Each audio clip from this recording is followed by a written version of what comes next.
All right, video lecture number 2. First of all, how feels everyone? Awake and ready. Ready to what? Have fun and enjoy. So let's have fun and enjoy today. Last time what we focused on was this one particular expression that shows up for isentropic processes with ideal gases. That just really kind of is a little bit of a shorthand that saves a little bit of a trouble when dealing with tables. What we're doing today is we're focusing on closed system entropy balances.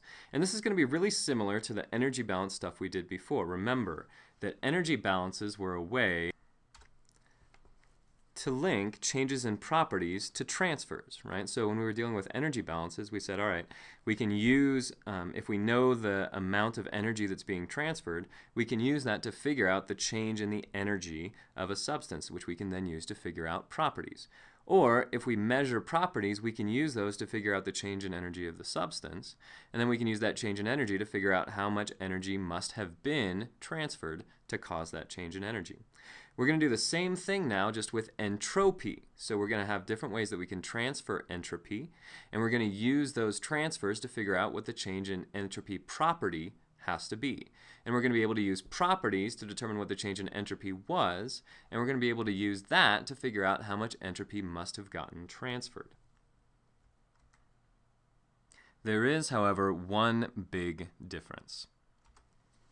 If you remember when we were talking about energy, we said that energy has to be conserved. It can't be created, it can't be destroyed. It always had to come from somewhere, and it always has to go somewhere. But that's not true for entropy.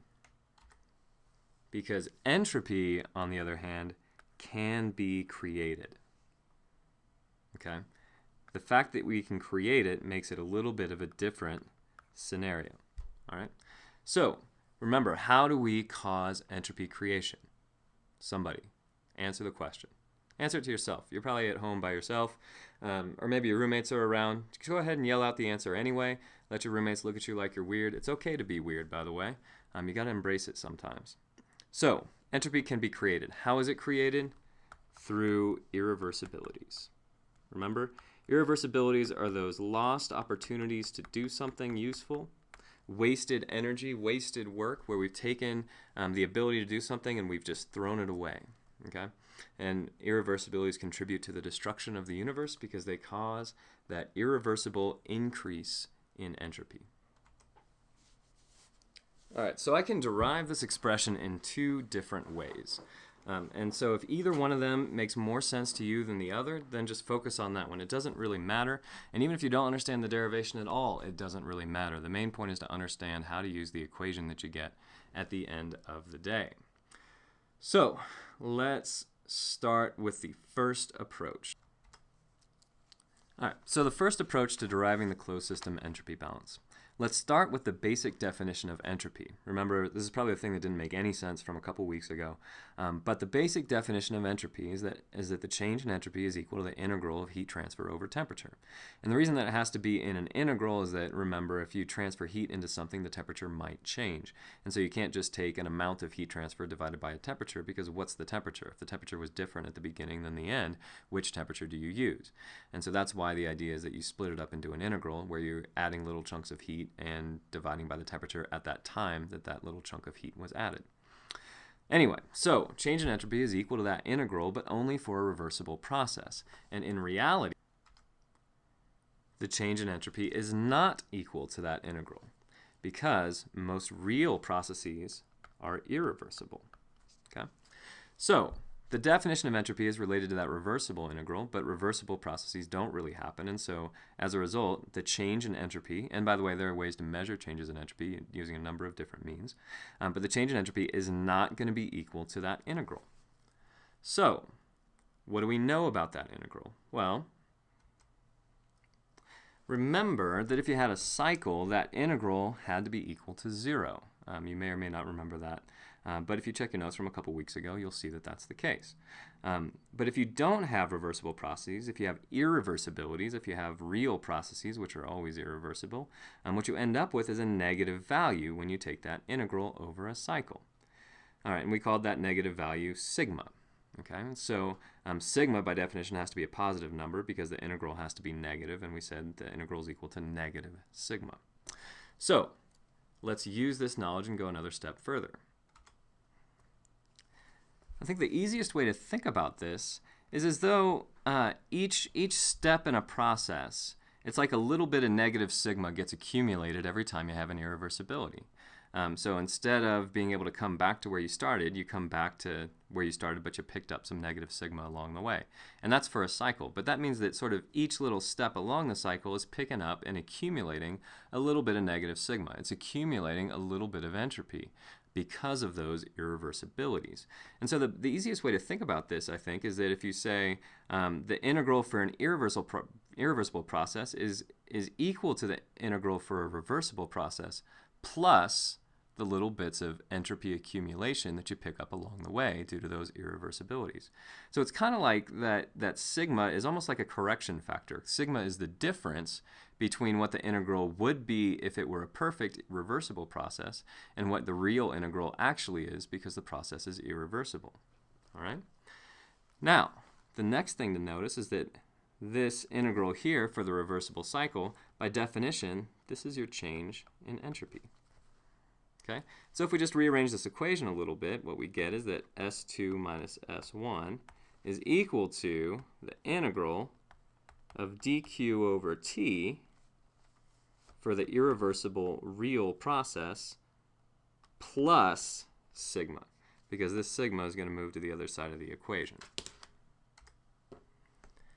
And so this equation is our closed system entropy balance. And the reason that I removed that little irreversible tag is that basically what we're saying is that all processes could be irreversible. Any real process could be irreversible. And so this is going to be our general equation for all processes that may or may not be irreversible. And that is the closed system entropy balance. And just like the energy balance before, just like that, what we have here is a change in properties which we can relate to the transfers that cause those property changes to happen. So the idea here is that the left side of the equation is something that comes from properties, things that you can determine from tables and equations. And the right side of the equation is the transfers. And it's just like the energy balance equation, where on the one side of the equation we had properties, and on the other side of the equation we had transfers. And so if you know the transfers, you can use them to determine the properties. And if you know the properties, you can use those to determine the transfers. One thing that I do want to note in particular, though, is that work is not in the entropy balance. Work does not cause entropy to change. If you do work on something, that doesn't cause a change in entropy. If you take work from something, it does not cause a change in entropy. And that's because work, you remember, is this very organized, nice form of energy, and so it doesn't really have anything to do with disorder. Heat transfer, on the other hand, is a very disorganized form of energy. And so heat transfer does move entropy around with it. But work does not. So work does not affect entropy. Does work affect entropy? No. Does work affect entropy? No. Does work affect entropy? No. Does work affect entropy? No. Why am I making a big deal out of this? Because people get confused on it all the time. Remember, work does not affect entropy. It is not in this equation. It does not cause a change in entropy. So a turbine does not cause a change in entropy due to the work. A compressor putting work into a substance does not cause a change in entropy. All right? There are changes in entropy that can happen in a turbine. There are changes in entropy that can happen in a compressor, but those changes in entropy are not due to the work, okay? Because work is not part of this equation. All right, so this was one derivation of this closed system entropy balance. Now I just want to derive it a slightly different way, and maybe that'll make more sense to some of you, and maybe it won't. All right, so here's the other derivation for the entropy balance for closed systems. This one's far more conceptual, a little bit less mathematical. Basically, it's using the same idea that we've gone to time and time again about the change in something is equal to the difference between what goes in and what goes out. Change in your bank account is the difference between what you make and what you spend. Change in mass is the difference between the mass that you gain and the mass that you lose. Change in energy is the difference between the energy that you take in and the energy that you take out. So same thing applies for entropy. The change in entropy is going to be the difference between the entropy that comes into a box and the entropy that goes out of the box. So as long as we keep track of how much entropy is going in and how much entropy is going out, we can figure out what the change of entropy inside the box had to have been. And this change in entropy, thing that I want to remind you there, this is from properties. Okay, so just like change in energy can be determined from properties, change in entropy can be determined from properties. So this left side of the equation is really tied to properties. So this is, by definition, S2 minus S1. All right, now that's big S2 minus big S1 because we're doing everything here in terms of total quantities. But if I wanted to make that little s, we just pull the mass out, and it would be mass times little s2 minus little s1. Okay? So change in entropy, so the change in the properties of whatever's inside my box, has to be able to be tied to the entropy that goes in and the entropy goes out. So the question that you should ask at this point is, how does entropy get transferred? And the reality is that there's sort of a couple of different ways that entropy gets transferred. So the first way that entropy gets transferred is by heat transfer. And we know that because this came from the definition of entropy, right? We said that entropy was related to heat transfer. And it should also make sort of some intuitive sense in a little bit of a different way, because if heat transfer is a very disorganized movement of energy, then it's going to bring its disorganization along for the ride, and it's going to cause disorganization wherever it goes. So if I transfer heat into something, that's going to increase its disorganization. So heat transfer is one way that we transfer entropy around, and we already have the expression for that.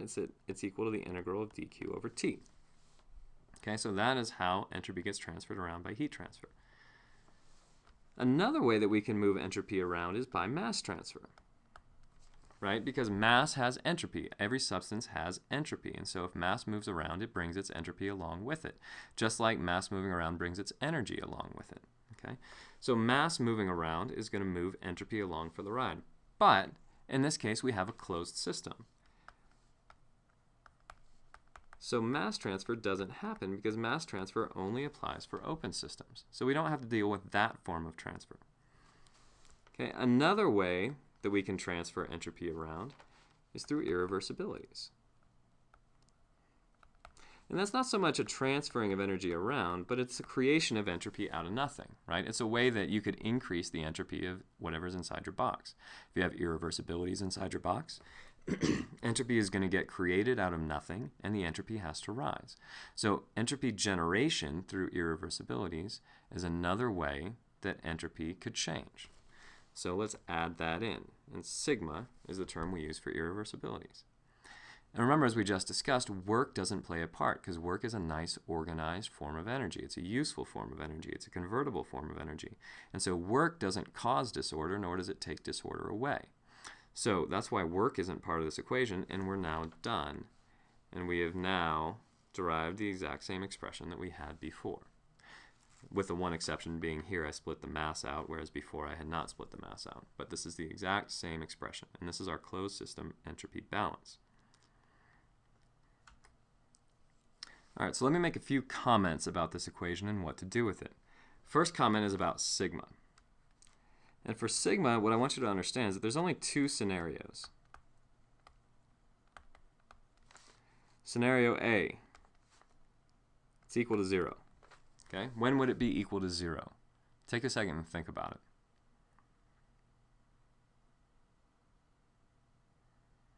So hopefully it occurred to you that when sigma is equal to 0 is going to be when you have a reversible process.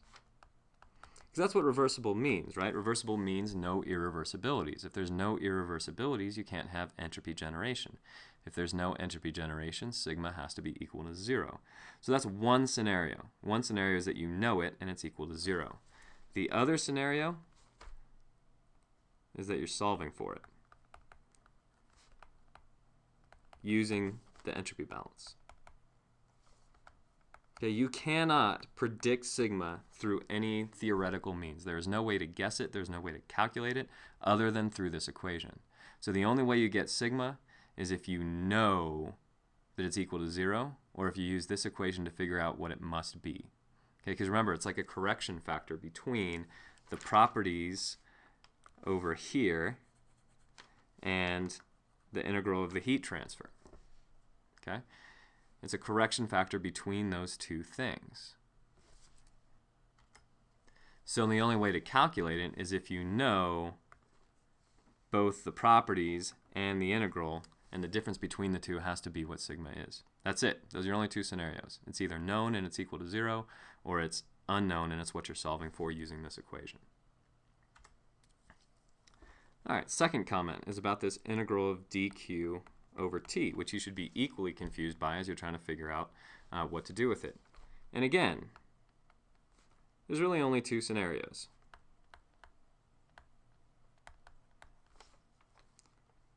First scenario is that it's equal to 0. When is it going to be equal to 0? Take a second and think about it.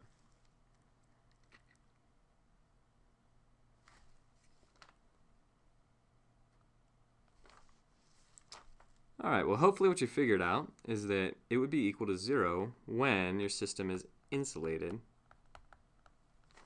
or adiabatic. Because if it's insulated or adiabatic, what's the heat transfer equal to? It's equal to 0. What's the integral of 0? 0. Okay? So, one scenario is that it's equal to 0. The other scenario is that you have a constant or an average temperature that you can use in the integral, in which case your integral of dq over t is just going to be equal to q over t. Okay? Those are the only two scenarios when you can do that integral. It's either equal to 0 or there has to be a constant temperature that you can use to pull out, and then you know the integral is just equal to the ratio of the values.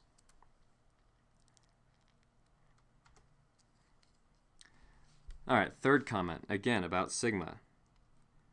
It has to be greater than or equal to 0. Okay, those are the only possibilities, remember, because entropy can only be generated. It can't be destroyed. And so, if you calculate sigma equal to 0, that means it has to be reversible.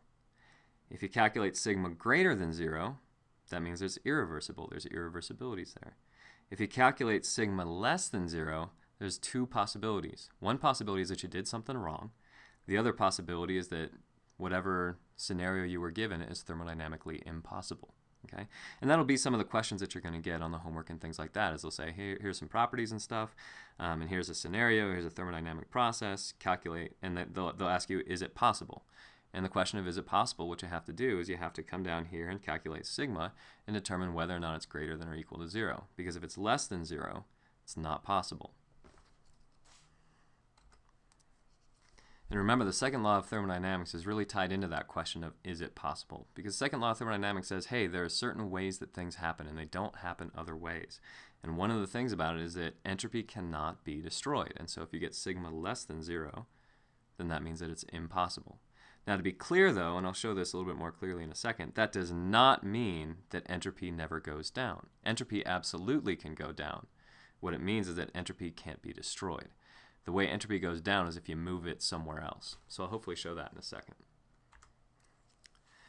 All right, so let's look at this equation again, this closed system entropy balance, and let's talk about a little bit of terminology.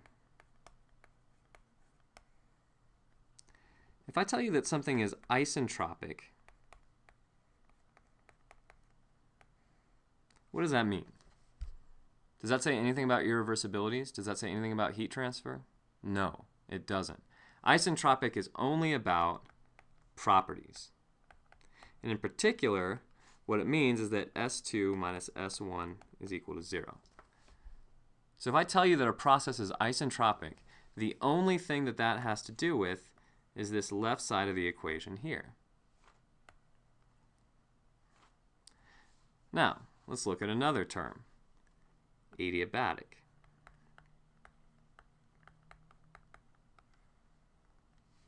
And what does adiabatic mean, or what does it have to deal with? Well, it has to deal with heat transfer. And in particular, what it says is that heat transfer is equal to 0. And so that really only has to do with this second term in the equation here in blue. Let's add in another term, reversible. Reversible means no irreversibilities. What's the only term in this equation that has to do with irreversibilities? Well, that's the sigma term.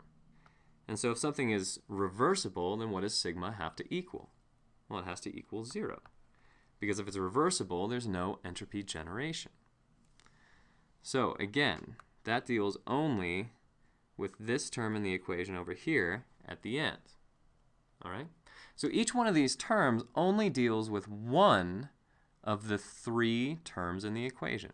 And people tend to get confused about this all the time because they'll see this statement here, they'll see reversible, and they'll say, oh, reversible, that means no irreversibilities, that means no entropy change.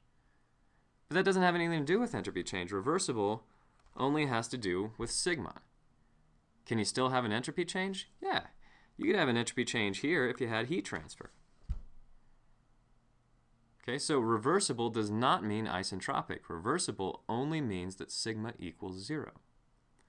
Similarly, isentropic only deals with properties.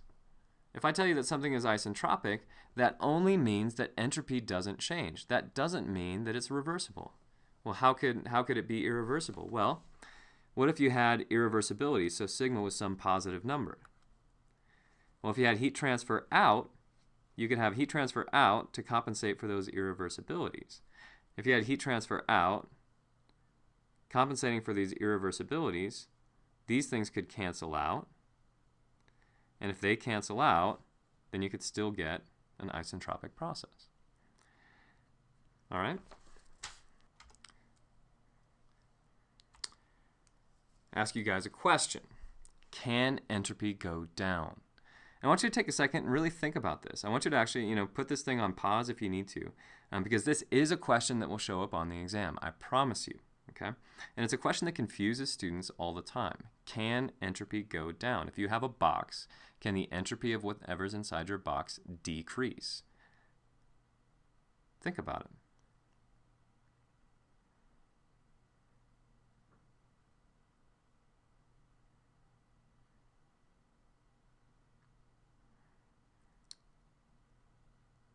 Well, hopefully you thought about it. If you didn't, I can't stop you. But you are in charge of maximizing your own learning.